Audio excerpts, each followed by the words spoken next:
हे बघा चांगली वाफ आली आहे. 5 मिनिटात आपण बघूया. मागच्या एका व्हिडिओमध्ये तुम्हाला मी दुधी भोपळ्याची खीर दाखवलेली होती.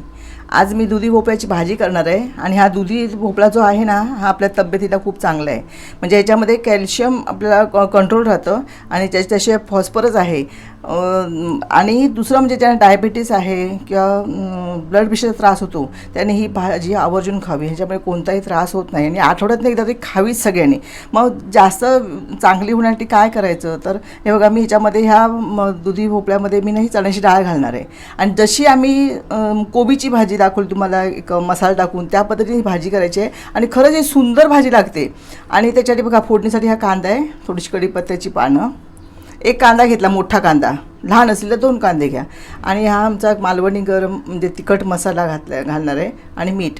तर काय करते, पहिल्यांदा ह्याची मी सालं काढून घेते आणि त्याच्या आपण बटाट्याच्या कशा फोडी करतो त्या पद्धतीने फोडी करून घेते. आणि नंतर तुम्हाला फोडणी करताना दाखवते कशी फोडणी करायची. हां, आणि चव चाकून बघायची ह्याची, कारण हे कडू पण असतात हे. आणि खरं म्हणजे दुधी ना, तुम्हाला मागच्यासुद्धा व्हिडिओमध्ये मी सांगितलं, दूध खूप चांगलं आहे तब्येतीला आपल्या. आणि ही भाजी अगदी आठवड्यातनं आवर्जून, म्हणजे काय काय लोक बघा ज्यूस पण ह्याचं पितात. म्हणजे हा जेवढा चांगला तेवढा जास्त नाही, प्रमाणात खायचा. त्याच्यापेक्षा जास्त घातक आहे. जर हा कडू असेल चवीला तर विषारी असतो. आणि अगदी ते आपल्या जीवावर बेतू शकते, इतका तो विषारी असतो. त्याच्यामुळे घेताना आता मी आहे ना, हे जरासं याची फोड काढून ना मी चाखून बघणार आहे, म्हणजे आपल्याला कळेल की हे कसं आहे ते. तर याची फोड आपण काढायची. आपण काकडी कशी बघतो त्या पद्धतीने बघायचं आहे. चांगला आहे हा. विषारी असतो ना तो, त्याच्यामध्ये जरा त्रास होतो लोकांना. तर ह्याचं बाकी काय नाही. त्याच्या फोडी करून घेते आणि नंतर तुम्हाला फोडणी करताना दाखवते. मी दुधी असा म्हणजे मध्यम आकाराच्या फोडी केल्या आहेत, कारण काय त्या पटकन शिजतो ना हा दुधी, म्हणून ह्याच्या मध्यम आकार, एकदम छोट्या पण नाही केल्या आहेत. आणि आता पहिल्यांदा काय करणार, फोडणी घालताना मी ही डाळ आहे ना, हिला फोडणीला टाकणार आहे आणि 1-2 मिनटं मला वाफ देऊन घेणार आहे. कारण डाळ शिजायला उशीर लागतो आणि भोपळा पटकन शिजतो ना, म्हणून आधी डाळ वाफवून घेणार आहे, नंतर मग भोपळा टाकणार आहे. तर हे बघा मी ते गॅसवरती टोप तापत ठेवलं आहे. तेल घालते. अंदाजे 2 चमचे मी तेल घातलं आहे बघा फोडणीसाठी, कारण कांदा आपल्याला जरा परतून घ्यायचा आहे, जास्त काय शिजवायचं नाही बघा. चांगलं तेल तापून दे. आता मी थोडीशी बघा अर्धा चमचा मोहरी घालणार आहे. चांगली मोहरी आपण तडतडून घ्यायची आहे. ते बघा तेल तापलं आहे चांगलं. किंचित चिमूटभर जिरं घातलं आहे आणि हिंग अर्धा चमचा.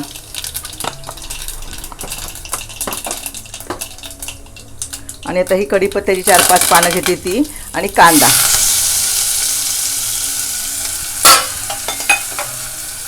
चांगला कांदा पण ह्यात तेलात जरा परतून घेऊया.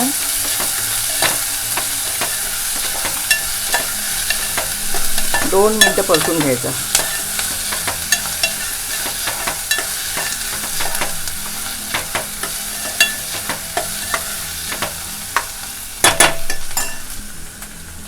पाव चमचा हळद आणि आपला मालवणी भाजका मसाला. एकदम छोटे माझे चमचे आहेत बघा हे. तर मी थोडीशी, कारण तिखट व्हायला पाहिजे म्हणून 2 चमचे म्हणजे 2.5 चमचे घालते. एकदम छोटे आहेत बघा चमचे हे. आपल्याला तुम्हाला हवे तिखट हवी त्याप्रमाणे आपण घालायचं आहे.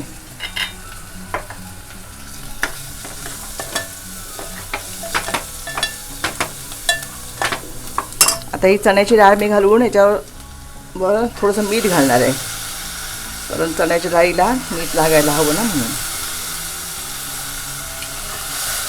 हे बघा डाळ अशी परतून घेतली आहे. आता मी मीठ घालते, चवीप्रमाणे मीठ घालायचं. आणि आता काय करणार आहे, हे बघा हे झाकण ह्याच्यामध्ये पाणी ठेवते. 2 मिनटं आपण ह्याला अशी वाफ द्यायची की आपली डाळ थोडीशी शिजेल, की नंतर भोपळा टाकायचा, की जास्त वेळ लागत नाही. 5 मिनटं आपली भाजी तयार होईल. आपण 2 मिनटं तर वाट बघूया. 2 मिनटं झाली आहेत, आपण बघूया. चांगलं ह्याला हे म्हणजे शिजल्या झाले बघा, कलर बदलला आहे डाळीचा. आता मी हा भोपळा आहे ना ह्याने घालते. आणि ह्याच्यावर पण आपण झाकणावर पाणी ठेवायचं आहे, म्हणजे आपोआप ह्या भोपळ्याला पाणी सुटतं. दुधी भोपळ्याला पाणी सुटतं. तर त्याला चांगलं आपण परतून घेऊया जरा, सगळ्याला मसाला लागू दे. वर झाकण ठेवायचं.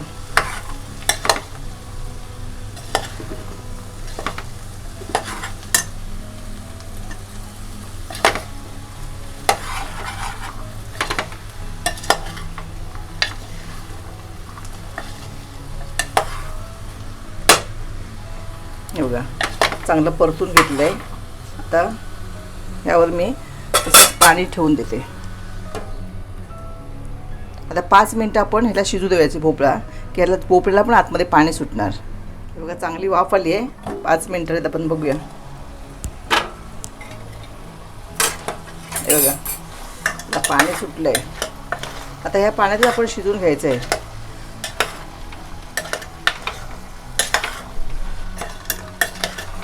चांगला अजून शिजायला पाहिजे. बघा शिजायला हवं अजून. आता परत मी झाकण पाणी ठेवते वरती. हे बघा डाळ पण शिजत आली आहे. आता आणखीन 5 मिनटामध्ये भोपळा पण शिजेल आणि आपली भाजी तयार होईल. परत मी आता हे झाकणामध्ये पाणी तसंच ठेवून देते. 5 मिनटानंतर बघूया. हे बघा 5 मिनटं झाली आहेत. बघा भाजीला. आणि ह्याच्याशी तुम्हाला जर पातळ हवी असेल ना, तुम्ही त्यात पाणी घातलं तरी चालेल. आम्हाला कसं भाकरी चपातीवर वगैरे खायला एवढीच लागते. ह्याच्याशी पातळ हवी तर तुम्ही पाणी घातलं तरी चालेल. आता ही भाजी आपली तयार झाली आहे. शिजला आहे पण भोपळा. बघा हा दुधी भोपळा शिजलेला आहे. हे बघा. तर आता मी करते हे ओलं खोबरं आहे ना, ते खोबरं जरासं घालते वरनं. चवीसाठी आम्ही खोबरं घालतो आणि थोडीशी कोथिंबीर.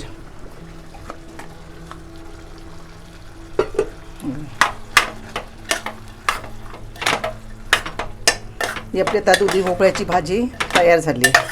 काही काही लोक अशा पातळ करतात. असं म्हणजे किंवा हा दुधी भोपळा ना त्याचं सांबारामध्ये सगळं घातलं ना तर सांबार तो छान लागतो. आपण बाहेर जे सांबार खातो ना इडली डोशाबरोबर, तर त्याच्यातसुद्धा हा दुधी भोपळा घालतात. ही लाल भोपळा घालतातच, पण दुधी भोपळासुद्धा घालतात. तर अशा प्रकारे आपली दुधी भोपळ्याची भाजी तयार झाली आहे चपाती किंवा भाजीवर खायला.